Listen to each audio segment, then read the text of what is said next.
Hey there, my name's Kevin Duskett from Prime Rogue Inc. Welcome to Rogue Insights. Today we are discussing something that was not on my 2024 Iran-Israel bingo card: the United States, under the Biden administration, deploying a THAAD missile defense system to Israel with U.S. personnel in line. While we get into it, please drop a like, a subscribe, a follow, hit that notification bell, drop a comment, what you think. But this is interesting because it involves American troops being deployed on the ground in Israel. Now, THAAD has been deployed to Israel before. In fact, during a 2019 March drill, joint exercises, they were present, but they were withdrawn after. And their deployment today, after the October 1st missile attack by Iran, where most were actually taken down by the Arrow systems and David's sling, which makes up Iran's ballistic missile defense. This is somewhat curious to me, inasmuch as there were significant signals that the Biden administration and the Netanyahu administration were at significant disagreement or loggerheads as to what the Israeli response to Iran should be. And we are going to look at that today. So as I mentioned, it's previously been there. In March 2019, there was a drill with U.S. European Command, EUCOM, but this is not a drill. This appears to be a real-time deployment in relation to ongoing security threats, specifically what we believe to be Iran's missile attack on Israel on October 1st, which was in turn a reprisal for the attack against Hassan Nasrallah and Haniyeh, who was killed still by nebulous means by Israel in the Tehran area. Now, talking about THAAD a little bit, it's designed to intercept ballistic missiles in their terminal phase, that is to say when they're descending back to Earth through kinetic means. If we look at the screen right now, the key elements of the THAAD system are a radar system for tracking and discriminating between targets, truck-mounted launchers, and interceptors. It's a highly mobile system that allows it to be rapidly deployed as needed anywhere around the globe. And what's most interesting about this is, as I was showing a little earlier, Israel already has a very sophisticated missile defense infrastructure. The Iron Dome protects against rockets. David's Sling and Arrow 3 are all meant to protect against ballistic rockets. Now, we've seen the Iran's Shahab or Karam Shar missiles. We saw that David's Sling intercepted most of them, but we did see a few hits by Iranian missiles during the October 1st attacks, notably north of Tel Aviv near Mossad headquarters and at an air base in the Negev desert. So that was a bit of a saturation barrage, but it's unlikely that it was everything Iran could launch. There are many analysts who believe that Iran's missile forces have still kind of been telegraphing their attacks, both from Operation True Promise 1 and Operation True Promise 2, to respond to Israel for its domestic audience without escalating into regional war, as that would not benefit the Iranian regime. Now, what's happening today, especially with the Biden administration having leaked that it no longer trusts the Netanyahu government, alongside the fact that Americans have already deployed F-15s, F-16s, and F-22s to the region, this is a very critical theater-based asset that will protect Israel, but also protect U.S. assets and allies. Given that Iran has threatened the UAE, Saudi Arabia, and Qatar, THAAD does provide an added shield against Iranian attacks that might be aimed not only at Israel, but at American military economic facilities within the Gulf. So there's this paradox going on that while American and Israeli governmental relationships are at an all-time low, especially with Biden and Netanyahu's relationship said to be poor, military cooperation does seem to be growing significantly. And Israel, has been very aggressive, to say the least, in terms of its response to Hezbollah in Iran. And the Biden administration has been trying to, be more diplomatic about it, all to the point of trying to revive the nuclear deal that Trump killed.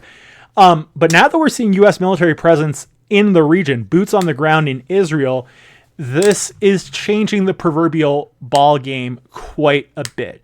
Now, THAAD is meant to destroy short, medium, and intermediate range ballistic missiles in their terminal stage as I mentioned. So that's while they're coming back into the atmosphere. So you have the missile threat it's detected, and you have a launch vehicle that's destroyed to hit to kill based on kinetic energy. The NTPY-2 radar is possibly its most critical component. It tracks the incoming missile, its trajectory, and it determines the launch trajectory of the interceptor vehicle.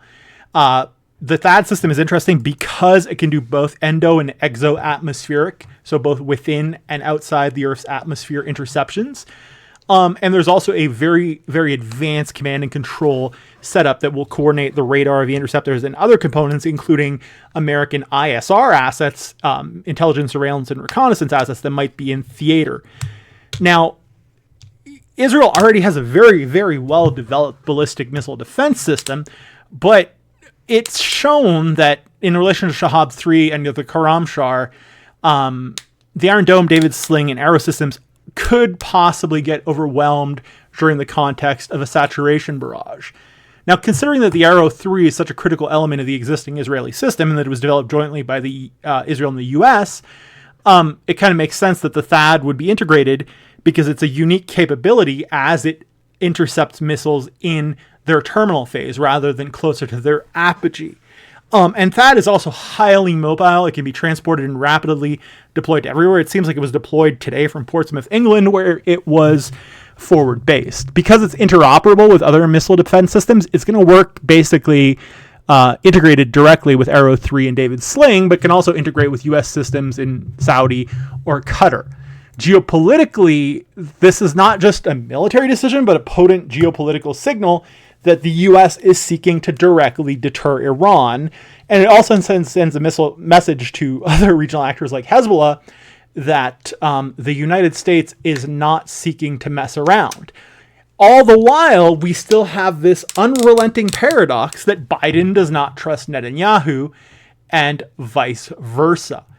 Now, with this in mind, one of the potential interpretations that we're going to go through a few different counterfactuals is that the Biden administration may have been informed that Israel is preparing for a large-scale retaliatory strike against Iran, especially probably after Yom Kippur, and that the U.S. is deploying THAAD to protect both Israeli and U.S. assets in the region because the Biden administration fears that the Israeli response might be disproportionate, to say the least, potentially targeting Iranian oil and nuclear infrastructure.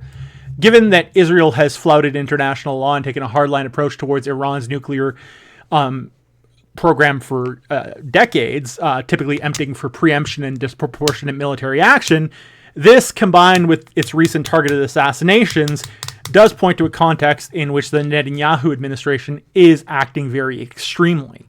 So if the Biden administration has heard that Israel is planning a disproportionate response, which would likely lead to an Iranian disproportionate response, it might be basing this there to protect air bases, civilian infrastructure, and even U.S. bases in the broader region.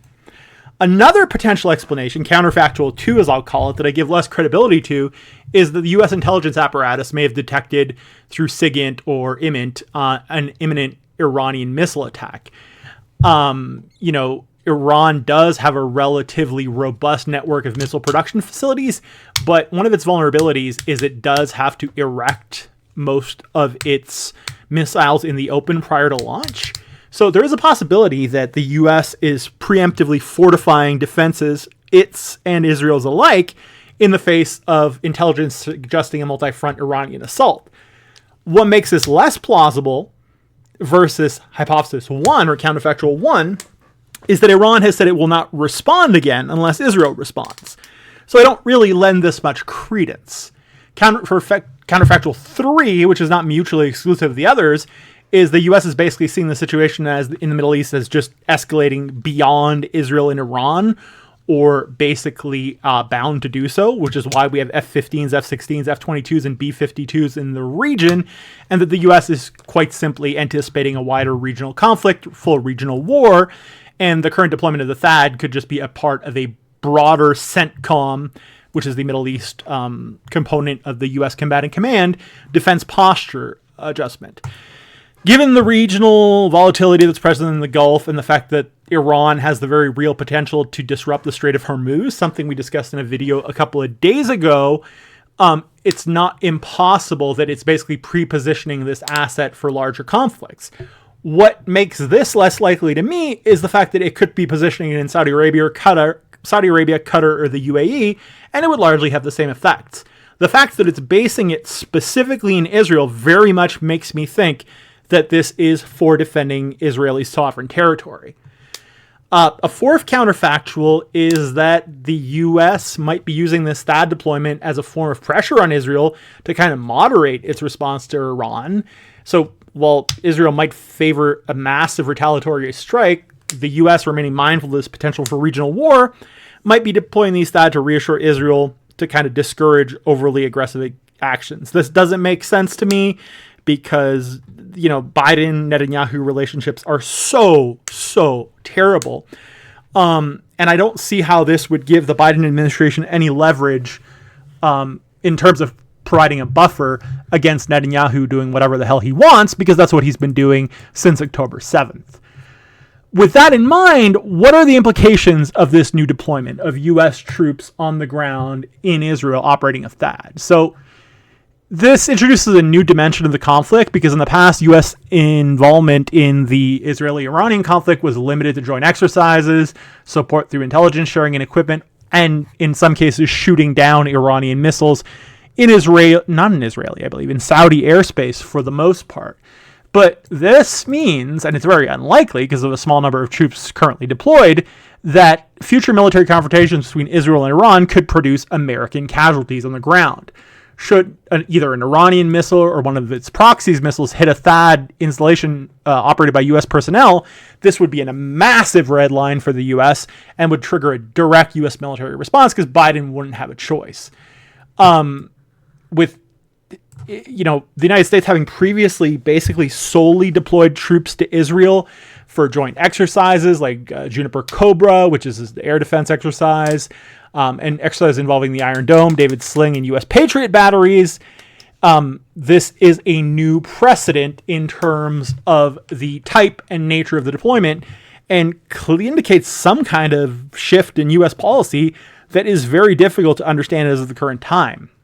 So if we look at the pathways to escalation that could occur, if Israel was to retaliate forcefully against Iran for the October 1st missile attack, it's likely that Iranian proxies like Hezbollah and other regional militias, including the ones in Syria, where there are also reports that Israel might have crossed into from the Golan Heights today, still unconfirmed, could target not only Israel, but also U.S. military installations in the Gulf, like Al Udeid in Qatar, where U.S. CENTCOM is headquartered, or UAE or Saudi or Jordanian assets. So THAAD systems would play a critical role in defending ballistic missile strikes on U.S. assets in Israel and across the Middle East that would be, paradoxically, a result of Israeli escalation. This has me worried that the Biden administration truly believes that there's a potential for a wider war that could involve multiple Middle Eastern powers like Saudi Arabia and the UAE, who are aligned with U.S. interests and who are hostile to Iran. But there are also some very interesting dynamics pertaining to countries like Turkey, which has been recurrently condemning Israel. Now, am I saying that Turkey is going to go to war with Israel? Absolutely not. That's ludicrous. But I do think there is the potential for proxies being funded in the region against Israel by actors other than Iran. But with the U.S. shifting its posture in the region towards active rather than passive defenses, this is a massive strategic shift that is very difficult to understand, considering how little the Biden administration trusts the Netanyahu administration.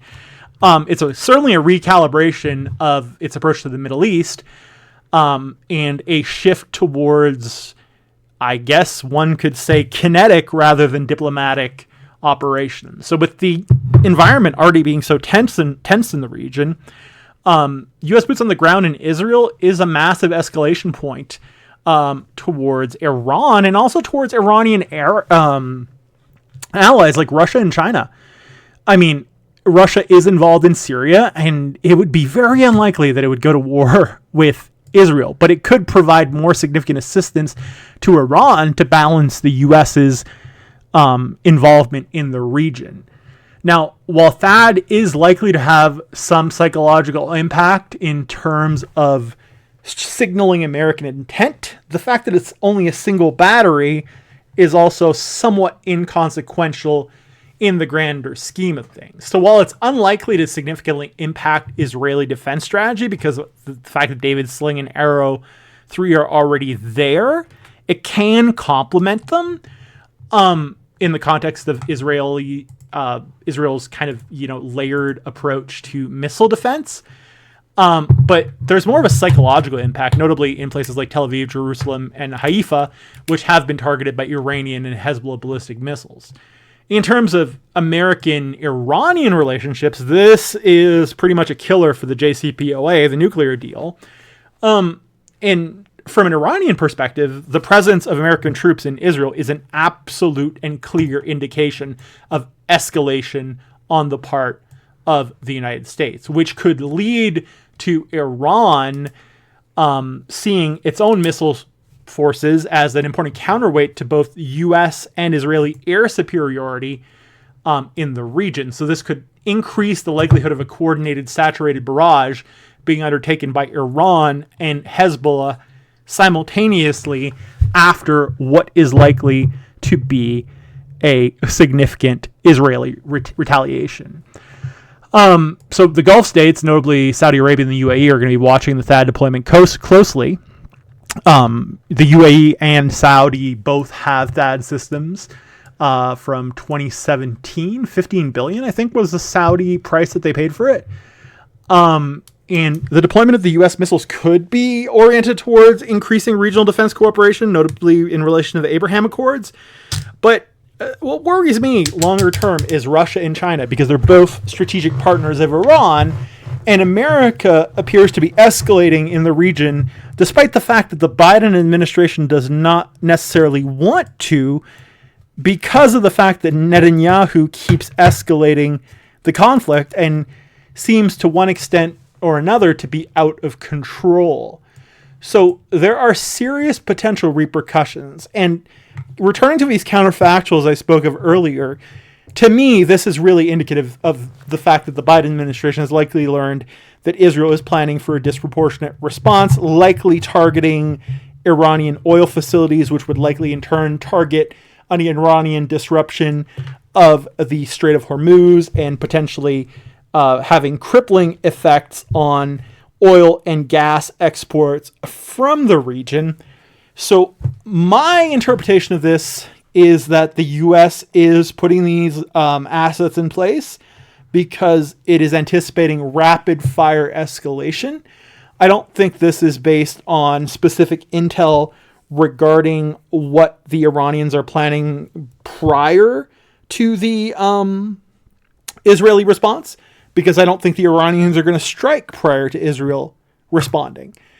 But with the Strait of Hormuz at play, and based on the context and the timing, this is the most logical interpretation of the deployment of THAAD, is that Israel is planning a major and disproportionate military response that is largely a consequence of the Netanyahu government's significant, I guess you could say, wag the dog or rally around the flag attempts, which are then in and of themselves tied to the fact that the government itself is super vulnerable, and Netanyahu has basically been using foreign policy to mitigate his domestic concerns regarding corruption. Given that, oil is Iran's economic backbone, any attack on Iran's very concentrated oil production and export is going to lead to a massive response, because it's going to target an already vulnerable Iranian economy and potentially produce global economic fallout related to Iran choosing to disrupt the Strait of Hormuz.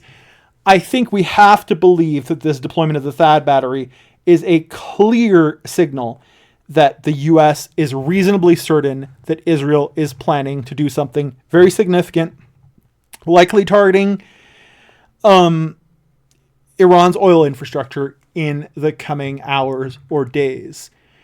Please check out our website in the description. Follow us on socials. Hit subscribe. Hit notifications. Hit a like. Share this with a friend, an enemy, a frenemy, whomever you would like to share it with. Keep tuned in. We try to get a video posted up here every day. But for right now, it is 5:03 p.m. on the 12th of October, 2024. I'm Kevin Duskett, president of Prime Rogue Inc. Thank you so much for spending time with us, and have a wonderful, wonderful, wonderful day.